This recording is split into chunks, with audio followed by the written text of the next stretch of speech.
ખેડૂતો પર થોપાયેલી fertiliser application તાત્કાલિક રદ કરો. સાબરકાંઠામાં સરકારને 48 કલાકનું અલ્ટિમેટમ.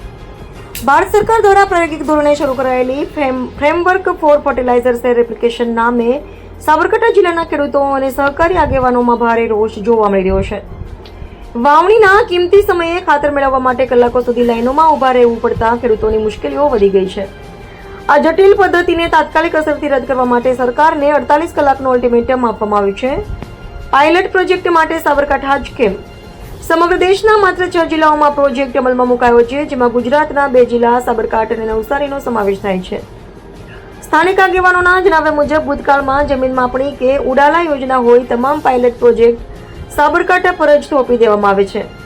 ભૌગોલિક રીતે સાબરકાંઠાના 3 તાલુકાઓ ટ્રાઇબલ વિસ્તારોમાં આવે છે, તેમ છતાં આવા જટિલ નિયમો અહીં જ કેમ લાગુ કરાય છે તેવો સવાલ ઉઠાવવામાં આવ્યો છે. એસી કેબિનના નિર્ણયો અને અંગ્રેજી એપ્લિકેશનથી ખેડૂતો પરેશાન. ખેડૂતોના મતે કઈ જમીનમાં કેટલું અને કયું ખાતર નાખવું તે ખેડૂતો પોતાની કોઠા સૂઝ અને જમીનની પ્રકૃતિ જોઈને નક્કી કરે છે, પરંતુ એસી કેબિનોમાં બેસતા અધિકારીઓ જમીનની વાસ્તવિકતા સમજ્યા વિના એપ્લિકેશન લઈ આવ્યા છે.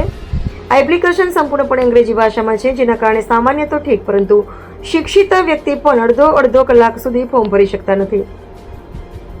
વળી વારંવાર સર્વર ડાઉન થવાની સમસ્યાને લીધે પ્રક્રિયા વધુ જટિલ બની ગઈ છે.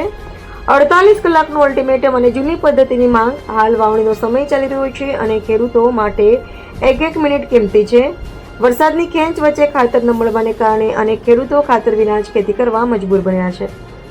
સંયુક્ત સેવા સહકારી મંડળી દ્વારા આ અંગે આવેદનપત્ર આપવામાં આવ્યું છે અને તમામ સહકારી મંડળીઓને એક થઈને સરકારને 48 કલાકનું અલ્ટિમેટમ આપવા હાકલ કરાઈ છે.